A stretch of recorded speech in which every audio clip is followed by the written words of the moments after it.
Muslims, like Christians and Jews, consider themselves spiritual descendants of Abraham. 1.5 billion people in this world are Muslims.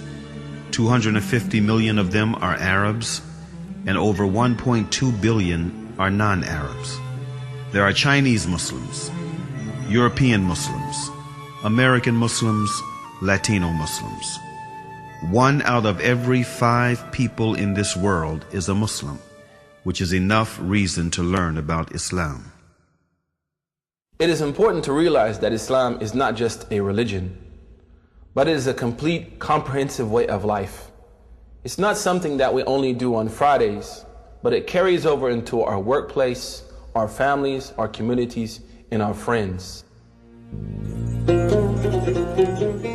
Linguistically, in the Arabic language, the word Islam comes from the root word salama. And from this root, you can have 3 different words with 3 different meanings. The first one is submission, the second one is purity, and the third one is peace. Submission, purity, and peace. Surprisingly, the word Islam Islamically carries those 3 meanings. The word Islam Islamically means that if any person fully submits himself or herself to the will of God and worships God purely without any association with God, worships God alone, he or she should live in peace and harmony in this life and in the hereafter. So the word Muslim in the Arabic language doesn't mean literally a follower of Prophet Muhammad. The word Muslim literally means someone who submits to the will of God and worships God alone.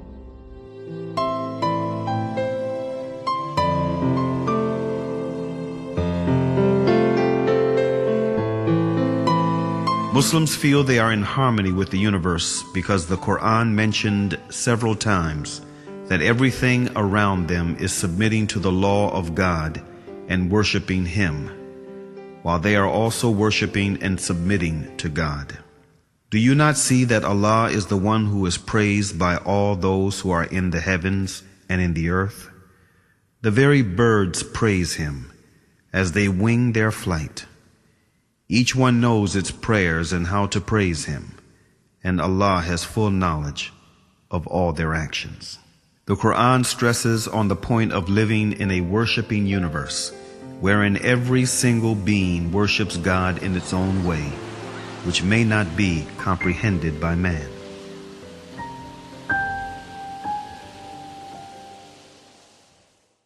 The Quran says, "The 7 heavens, the earth, and all beings therein declare His glory.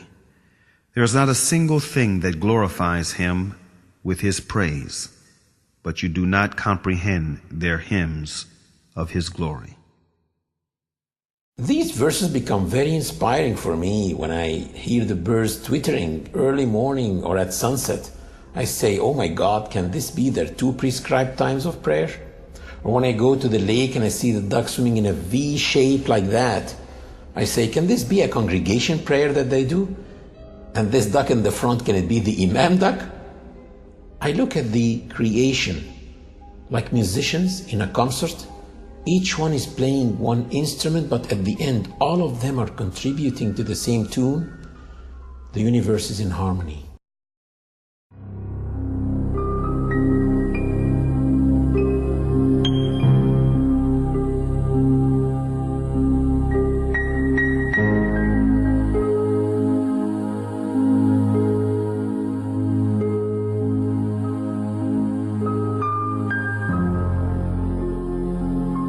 One of the really amazing things about Islam, and what caused me as a young man in North America to accept it as a way of life, is not only does Islam encourage us to accept the existence of our Creator, but also it pushes us to look into His creation, at the variance in colors and languages and cultures, and respect the power of this divine force through His creation.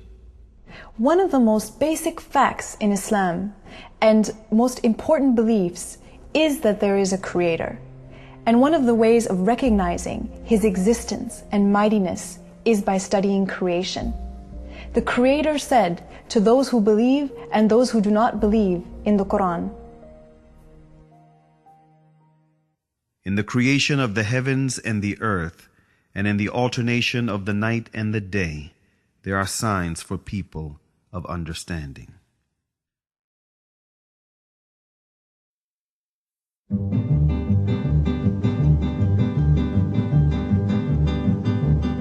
After deep thinking, many ancient and modern philosophers reached the fact of the existence of a supreme being who created this universe and is maintaining it continuously. Aristotle, an ancient Greek philosopher and student of Plato, tried to demonstrate this fact, saying, "We hold, then, that the God is a living being, eternal, most good, and therefore life and a continuous eternal existence belong to the God, for that is what the God is." If people look around them, they will see the intelligent design everywhere and in their own selves. Take the eye as an example. The light reflects on the object and then reflects on our eye retina, where it is transferred into pulses to a place in the brain called the center of vision. And it is probably one of the darkest places in the human body because it is completely insulated from light. It never saw the light. And all the images that we view in our lives are formed in this part of the body, the center of vision.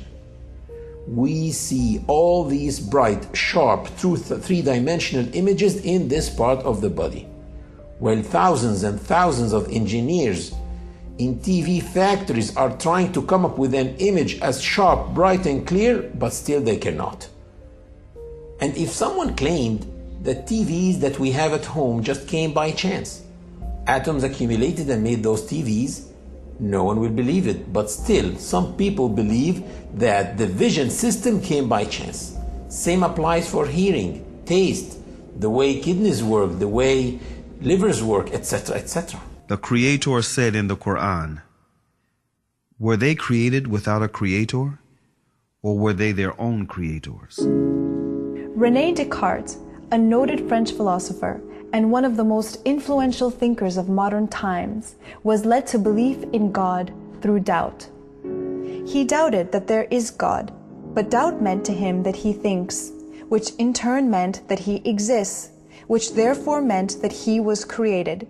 And since he did not create himself, therefore someone else must have created him, and that one should be the source of life. Can I be the author of my being? Or can I conserve myself at the present time? If this would be the case, then the idea of a perfect substance would be caused by my own mind. In order for this to be, I should have to be God himself. As this, I am clearly not. Infinity is before finitude.